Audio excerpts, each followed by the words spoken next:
U എയിൽ ഇനി drone ടാക്സികളുടെ കാലമാണ്. ഇതിനായി ദ്രുതഗതിയിലുള്ള നടപടികളാണ് ഇപ്പോൾ പുരോഗമിക്കുന്നത്. യു എയിലെ എല്ലാ കാലാവസ്ഥയിലും ഡ്രോൺ സർവീസുകൾ നടത്താൻ കഴിയുമോ എന്നാണ് അധികൃതർ ഇപ്പോൾ പരിശോധിക്കുന്നത്. ഇതിന്റെ ഭാഗമായി യു എയിലെ കടുത്ത ചൂടുള്ള രാത്രികളിൽ എയർ ടാക്സികളുടെ പ്രവർത്തനം നിരീക്ഷിക്കും. ട്രയൽ റൺ ഉടൻ തന്നെ നടത്തും.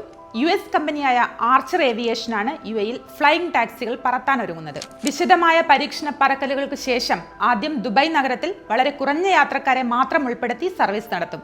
ശേഷമാണ് വളരെ വിപുലമായ രീതിയിൽ ഡ്രോൺ ടാക്സികൾ സർവീസ് നടത്തുക. കടുത്ത ചൂടും ഹ്യൂമിഡിറ്റിയും നിറഞ്ഞ കാലാവസ്ഥയിൽ പരീക്ഷണ പറക്കലിനായി ആദ്യ പൈലറ്റിനെ അബുദാബിയിൽ എത്തിക്കുമെന്നും ആർച്ചർ ഏവിയേഷൻ സിഇഒ ആയ ആദം ഗോൾഡ്സ്റ്റെയിൻ വ്യക്തമാക്കിയിട്ടുണ്ട്. അടുത്ത മാസത്തോടു കൂടിയാകും പരീക്ഷണ പറക്കൽ നടത്തുക. ഫെബ്രുവരി മാസം അവസാനത്തോടെ ആർച്ചർ ഏവിയേഷൻ അർദ്ധരാത്രിയിലെ ഈ പരീക്ഷണ പറക്കലിനായി ലോഞ്ച് പതിപ്പ് പ്രഖ്യാപിച്ചിരുന്നു.